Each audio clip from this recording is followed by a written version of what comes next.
All right. When I say single pivot point, I mean that your weight is over your midfoot. So not on your foot, but on a place on your foot. And so we know where the midfoot is, right here. So that's where your weight is. So if you have weight as you're turning south of that towards your heel, that's where the knee starts to feel the torque from the hip, okay? A way to think of it is like you're kind of doing this. And if you did that turn, like you wouldn't feel weight against your knee. It's the friction on the heel that is doing it. So I would say, in all likelihood, if you're feeling that torque on your knee, you're not on the midfoot, your weight is towards the heel. And so it's adding that torque between the midfoot and the heel, and that's going into your knee when the hip torques. That's the first thing, okay? You gotta bring that weight more to the midfoot where you can pivot on that way and not have weight, let alone the majority of your weight, towards the heel, okay? In short, the common mistake is that your weight is more towards the heel. That's going to create that torque. All right, the second thing is that you might be asking way too much rotation than you should be asking, okay? So tactically, you don't want to rotate the way modern Aikido is trying to say you should rotate. And if you do that anatomically, you are eventually going to shift weight from the midfoot towards the heel, and that's going to generate the torque, okay? So what I like to work with martially is mostly the quad, like that's kind of my rotation, okay? So if looking at this foot, if I want to turn, let's say I want to be facing this direction. So I'm facing east and I want to face west. I do not want to expect myself to turn on that midfoot all the way, so now that I'm 180 degrees west. That's way too much, because although this demonstrated the mechanics, I'm not going to pirouette on a foot in combat, okay? So if you pay attention, what we do is we step on the edeme on a turn. And so the rotation is, if I'm on that straight line, I don't know, Sean, what do you think? Even less than 45 degrees when I do that turn, okay?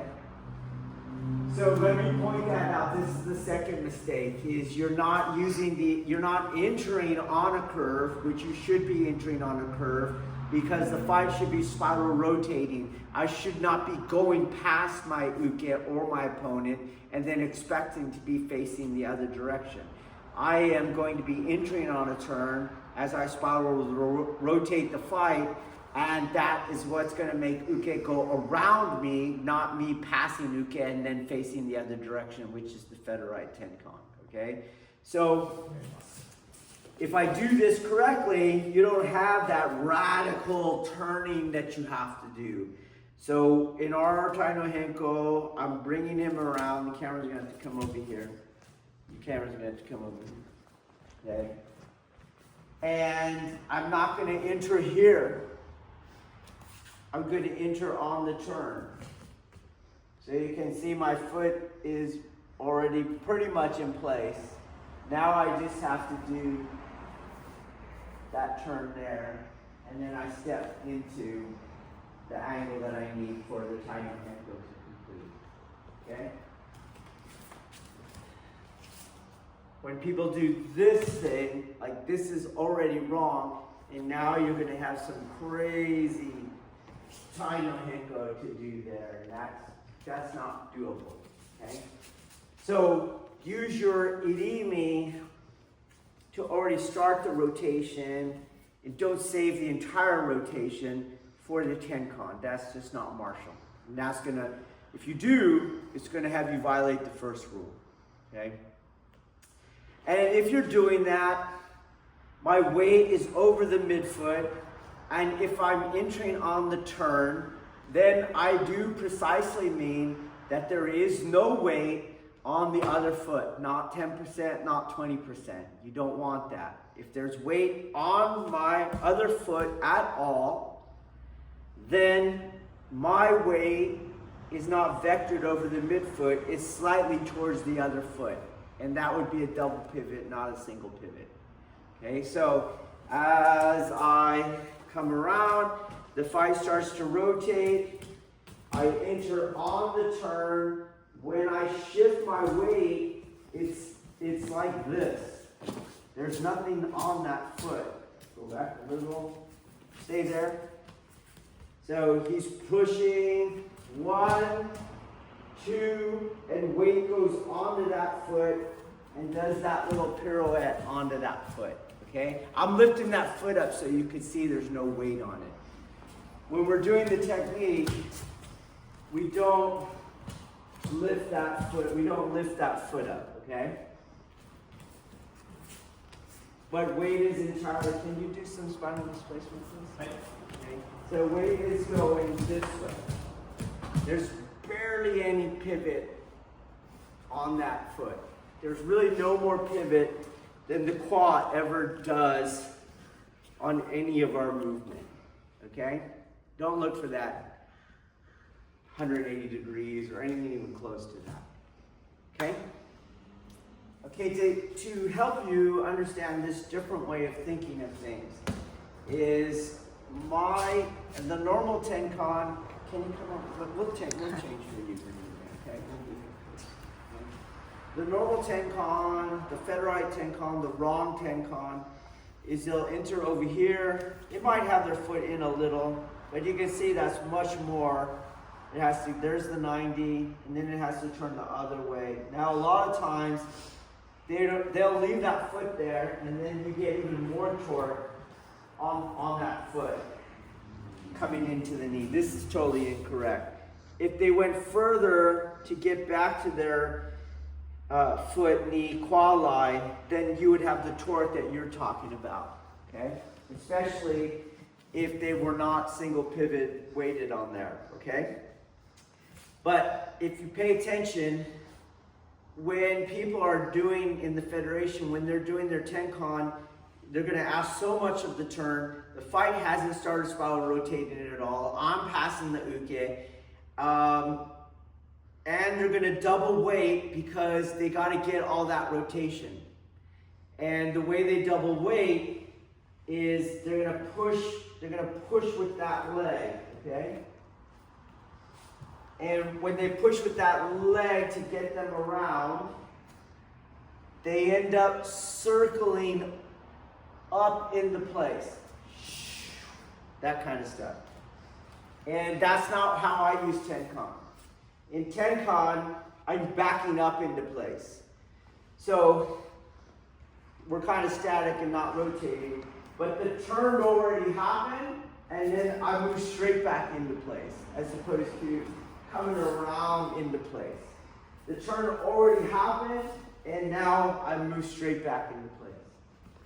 So you can notice that in this example. 1, straight back into place. The rotation has already happened. What would be wrong? 1, this is wrong. It's not even doable, okay, because that reactionary force is cutting through shikaku. It's only doable because your uke comes around and masturbates you all, okay? All right, try it. We're kind of disconnected there. You do got to get in the back. Oh, that's that other style. You kind of passed her.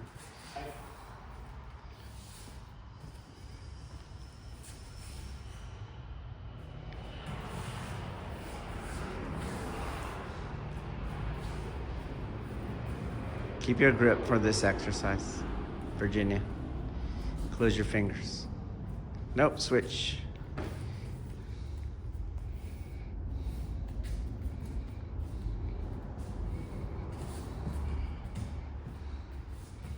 Do you feel that? You'd have to pull her to get where you want to go, okay? I'll address it next. Virginia, switch.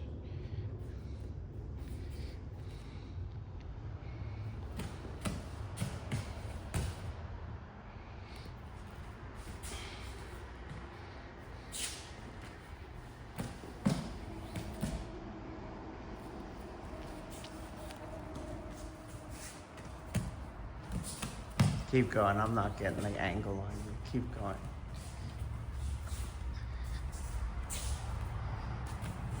That angle there, and again.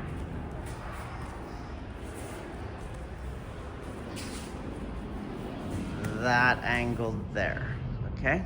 That's the one that Sean got pulled on. This is, now I can only do, if I don't get everything right in place, I can't do any of it right in place, okay? So I'm addressing the Ashi-sabaki, but the Te-sabaki is very important. So the part that I want to look at is once you get here, okay, you're doing everything right, but you're thinking it in terms of yang-yang clash, that you're going to use this hip rotation and bring him around like that. And that is what is causing you both, not both of you, but to have the person that's doing this is want way more hip rotation or go over here and now we're disconnected, okay? Or you can't out-yang them, and so as you try to turn, it's pulling you back towards them, okay? Yes, I know I start that way with the inward spiral, but once it hits Wuji, it starts to go out into the outward spiral. It's not this the whole way through. It's this, you're gonna walk around with me. It's going in, here's Wuji, and now it starts to go out. It's only because my body is turning that it looked like it was one thing. But as it comes around, I don't want to feel them being pulled in as if it was a flat circle, okay? So as we're coming around, I know you want to keep this going, but you're gonna get that pull. So you should feel the contestation there, and that's where it goes out. You see? And that's telling you where your Tenkan should be. That is telling you, that's where he is, so this is where I go. Okay? It's just done seamlessly. And you'll feel it get light there. You're gonna feel me take it to the yang, and then it gets light. It's not gonna be here. Coming around. Boom. Goes this way now. As long as my elbow is inside my shoulder line, on my shoulder line, I'm good. Boom. Not here, here. Okay? Then you can step straight back. Okay? And be, follow me camera. Okay? Then I can be behind you, not out here. Okay? All right, I'm watching my Deshi do this, and there's another common thing, is they want to keep everything in on the shoulder line here. Okay? And then they're trying to come around. As you rotate, that's where that's going to be a pull. on their body, okay? So what I'm going to do is follow the yin-yang grid. Before I can transition from right hand to left hand or vice versa, or from inward spiral to outward spiral or vice versa, I have to touch the Wu-Ji line. That's where the transition happens, okay? So what I was saying in the last clip was that the hand has to come to my spine line. That's the Wu-Ji line. You see that? If you reverse engineer that, that means my elbow is at the yin line, not on the shoulder line. If my elbow is on my yang line, then my hand is going to be on the yin line, and I'm never at the Wu-Ji. So my elbow has to come in to the yin line, mid-chest. That'll bring the hand to the Wu-Ji line, and this is where it starts to go out this way. Does that make sense?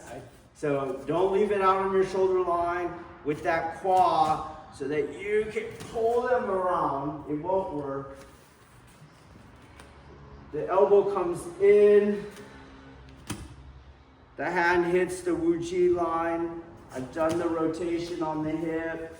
And now the hand can go back out to the yang line. The elbow can go back out to the yang line. Do you see that? Okay. My hand, if my elbow is on the yang line, my hand is slightly outside the yang line. It's not inside the yang line like this. Okay.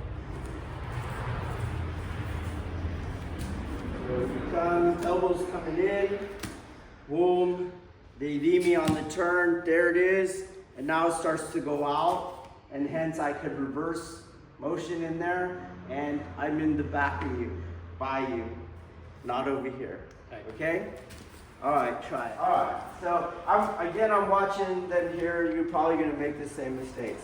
So what you want, what you think you want, is you're going to attach the elbow to the claw. So you're going to move the elbow with your claw. But as a result, you never got the elbow to the yin line. So I am moving the elbow with the claw when it starts, but now there's no more contestation. Do you see that? Right. So I've just followed the yin space. So that's his, I now start to deflect. You're gonna feel the pressure. Right. You're gonna feel pressure, and then you're gonna see it goes off, and that's when I let it come here. Okay?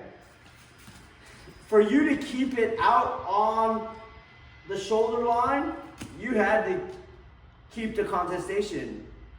You're going to want it to disappear. So it does start with my claw, it's going to go off, and that's when I let it go here.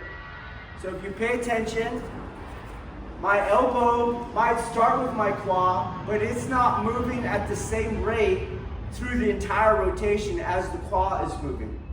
It's going to change. We do that all the time. The two hands are moving, for example, Ikkyo. The two hands are yes, yes, yes, but not at the same time in the same rate. Same exact thing here. If I keep the same rate, I'll never get inside the claw. Boom. Starts the same, but came faster. And I'm not. Okay? Try it again.